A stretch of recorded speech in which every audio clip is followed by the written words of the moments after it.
Well, marriage is hard. Divorce, even harder. I think some of you know what I'm talking about, right? I don't know that from firsthand experience because 2 weeks from today, my wife and I will be celebrating 28 years of marriage. 2 weeks from today. At least you'll clap at something first. Okay, so you might not clap later. I think 41% of you are probably going to disagree with my title of the talk, Don't Say Divorce, and I'll tell you why I picked that number in just a minute. But I want to share with you something that happened to me about a little over a year ago. I was invited to be on a podcast. Actually, it's one of the top business podcasts in the country in Las Vegas, Nevada, in May of last year, right after I'd celebrated my 27th wedding anniversary. And as the person introducing me just said, I am an entrepreneur. I own several different businesses. I've got a podcast of my own. And so I was invited to be on this business podcast to talk business. And for an hour, that's what we did. We talked business. But the podcast host knew that I had just celebrated my 27th wedding anniversary. And so just a small part of the show, he asked, hey, what's the secret? What's the advice? How did you make it? How do you do 28 years or 27 years at the time? And as all podcasters do, he took portions and clips of that talk and he pushed it out onto the internet, clips of all of our conversation. Well, the clip where I gave my advice on how to stay married went viral. I want to show you that clip. My wife and I made a decision when we got married 27 years ago that we would never mention divorce, use the word divorce, joke about it. It's not an option for us. Where I have friends who in mixed company would say, yeah, my wife would divorce me if I did this. We don't make those jokes because we know that's not an option. So we burned the ship. We burned the ships. That option is not on the table for us. So when we have fights, which we do, like when we get upset with each other, we make sure that is not an option. We got to make this work. We're right. Now, that clip, as I said, went viral. 30 million people watched that clip. I live in Tennessee. Only 7 million people live in that state. So like more than 4 times the amount of people live in my state watched this clip. And for weeks, months, I was getting DMs and Instagram, people asking me for marriage advice. I'm like, hold up, folks. I'm a business coach. I own businesses. I'm not a marriage coach. But why this visceral reaction to 3 simple words? Don't say divorce. Well, 41% of first marriages in the United States end in divorce. That's why I said 41% earlier. It's not 50%. We are told that it's 50% of all marriages, and it's not. It's 41%. The divorce rate's going down, which I happen to believe is a good thing. 60% of second marriages and 73% of third. You're not getting any better, folks. It's going to keep getting worse the longer you try this. Now, what I want to do, I know we're told never to go to the comment section. Don't ever go look at the comment section, especially if you have a viral video, because it's kind of crappy, right? There's lots of bad things. There were over 1 million comments, shares, saves, and reposts on this. TikTok, YouTube, Instagram, Facebook. It was insane. It's still insane. I still get messages to this day. So what I've done, rather than going through all 1 million comments and showing you what people are saying, I picked 3 positive comments, in other words, people that supported the concept, and 3 negatives, and they are very representative of both sides. So here's the first one. Melissa Lovren says, that's exactly how it's supposed to be. Jessica, I like to eat cake too. High school sweetheart celebrating over 30 years on July 4th. We were both products of divorced parents. We have committed to making sure that's never an option. Divorce is never an option. We have always made an effort to love and commit to each other. Because of that, it's a whole lot easier to commit to our kids and focus on them. And we raised 2 amazing kids. And then Megan Cox says, yep, my husband and I did the same thing. When it's not an option, your mindset is different. And Megan is onto something there. And I'm going to talk about mindset in just a second.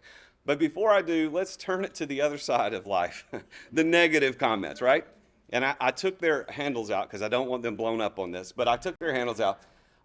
Carol Rodriguez, great way to tell people it's better to stay unhappy in a marriage than happily divorced. Facepalm emoji. Ronald Dio went a little dark.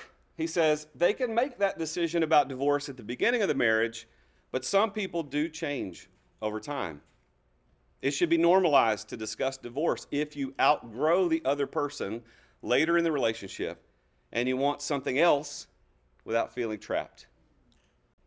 That doesn't sound like marriage the way that I was told what marriage was. Now, David went even darker. He says, that's the dumbest I've ever heard. Most of my relatives have terrible marriages. It's destroyed them sticking together and affected the kids badly because of the toxic life. Nothing wrong in saying this isn't working and finding a life that really makes them happy. I've seen a lot of U.S. crime documentaries and so many where people chose killing their partners and even their kids over divorce insanity. Terrible advice.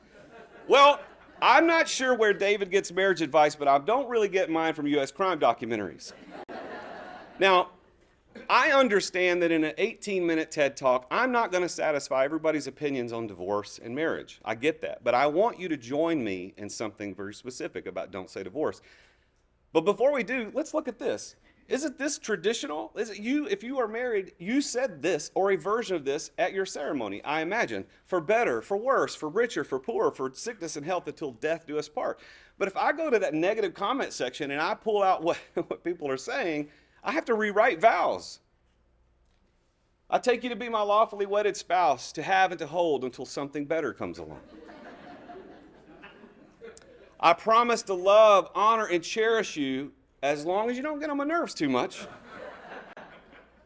I vow to stick with you through thick and thin, except for those times when I can't stand you anymore. And when we trade people in, like Ronald said, I vow to be with you until death do us part, or until I get bored and decide to trade you in for a younger model. Now, I know these are funny, a little nervous laughter from people, and there are divorced people in the room, people listening and watching this online. But here's the thing. This is how you would have to write the vows if you go with the people who say normalize divorce. Talk about it. It'll make you happy. It'll make you better. Now, look, again, 18 minutes, I'm not going to figure this out for all of you guys. But I want to tell you about this relationship. You see, this is my wife, me and my wife, Christy. She's here today. We met on a blind date when I was 16, she was 15 years old. And the way we met, I want to tell you the story. My friend Jerry and I used to go to the swimming pool, at Pleasant Green Swimming Pool in Goodlettsville, Tennessee. And we would jump off the diving board at the deep end and splash the girls who sat along the deep end saying, "Don't splash us."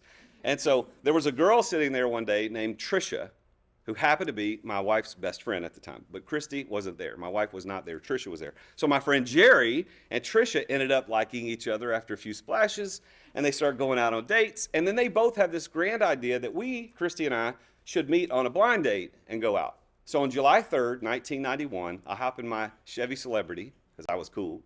I hop in my Chevy Celebrity, Jerry gets shotgun, and we drive south on I-65 to Madison, Tennessee, and we pull into the parking lot of H.G. Hills. And Trisha was driving her car with Christy, riding shotgun with her, and we pull across the parking lot, and we park nose to nose.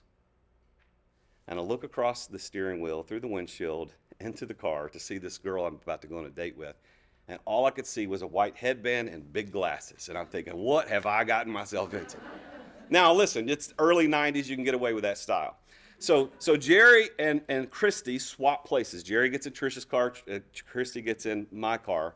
And she sits down, and I'm thinking, holy crap, she is hot. Like, how did this happen? And I went, oh, this is a blind date. This is how this happens, because she wouldn't have dated me otherwise. I'm just an awkward 16-year-old kid from White House, Tennessee.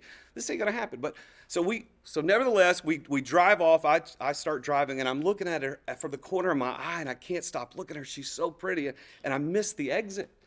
And I was so upset with myself for missing the exit, I slammed the steering wheel, like that, scared her to death. Nevertheless, we had a great first date, dated for almost 4 years. I asked her to marry me on her 19th birthday. We were married in May the following year. A few months after our wedding, we were hanging out with some couples, some married couples, some friends of ours from church. And one of the couples was a few years older than us. And during our night together, they kept saying, well, if you do that, I'll divorce you. And they were joking. It wasn't serious. They kept saying it over and over and over again. And ironically, they're divorced to this day. Today, they're divorced. But I remember getting back to our crappy little apartment, and Christy and I talked about this. We thought that didn't make us feel comfortable. We were brand new, like newlyweds, and yet we got this couple saying, I'll divorce you if you do that again. And we made the decision then, don't say divorce. We weren't going to use it as a threat. It wasn't an out. It wasn't an option. And we committed to that, and we have ever since. The power of our words is more than you imagine. What you say, you're going to bring to reality. This guy here, if you don't believe me, look, this study is crazy. Masuru Emoto, I'm probably mispronouncing his name, did a study in the early 2000s on the effects of words on water. And this is crazy. If you've never heard this, you got to go look this up. So he takes a bowl of water and he says nice things to it. I love you, you're good, whatever. He just says good stuff to this bowl of water and he freezes it. He takes another bowl of water from the same source and he says terrible things to it, negative things to it, freezes that water. Pulls them both out of a freezer and puts the good water, we'll call it the good water, under a microscope. And what he discovers is the ice crystals have formed beautiful, symmetrical, intricate ice crystals. It's gorgeous. And when he looked at the other one, he was shocked. Because what he found were deformed, asymmetrical, and subjectively ugly ice crystals. How is that possible?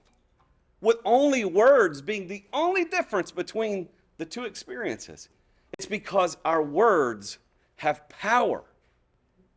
Napoleon Hill in Think and Grow Rich in 1937 talks a lot about positive affirmations and saying what you want to accomplish. Bob Proctor, a motivational speaker and author, always talked about this power of vibration and what level we vibrate on, we attract that. Now, am I going to find a study that says if you say divorce in your marriage, you're going to get divorced? No, I'm not going to find that. But here's what I will find. The Journal of Marriage and Family in 2013 said this: couples who had negative communication patterns such as criticism, contempt, defensiveness, and stonewalling were more likely to get divorced. And Merton in 1948 wrote, the concept of self-fulfilling prophecy suggests that when we hold a belief or an expectation about something, our thoughts and actions can actually influence the outcome. So when we want to normalize divorce, as Ronald said in the comments, and we got to outgrow people and find people that we like better at some point, you're speaking that into existence. You may have never heard of Themistocles, but you've heard his story before. I referenced it in that video clip. He was a Greek general in 480 BC in the Battle of Salamis, fighting against the Persians. And he arrived on shore in his boat with all his men, and they unloaded the ship, and they get on the shore ready to fight. And he realizes that he's outnumbered. And he had to motivate the men to fight valiantly, so he burned the ships.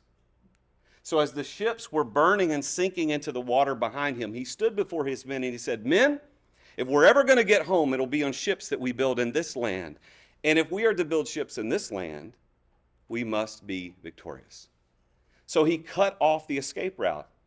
It was ride or die. He burned, literally, the ships.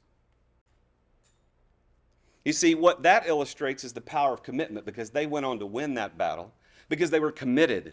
There was no way out. They knew they had to commit to victory. The power of commitment is also underrated.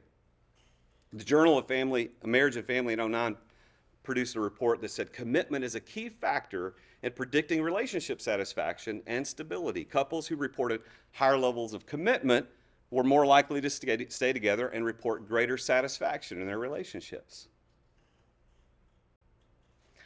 Journal of Marriage and Family 2016 said couples who reported higher levels of commitment in their relationships were less likely to experience infidelity. And I can't tell you how many quotes in the comment section were like, yeah, but if you slept with a UPS driver, you'd feel differently. You know, oh, maybe I would. But let me tell you something. We have a level of commitment, and we don't say divorce.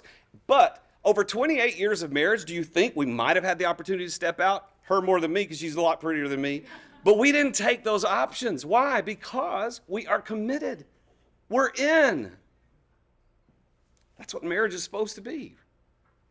The best piece of marriage advice that I ever got in my entire life is this. Marriage is not 50-50.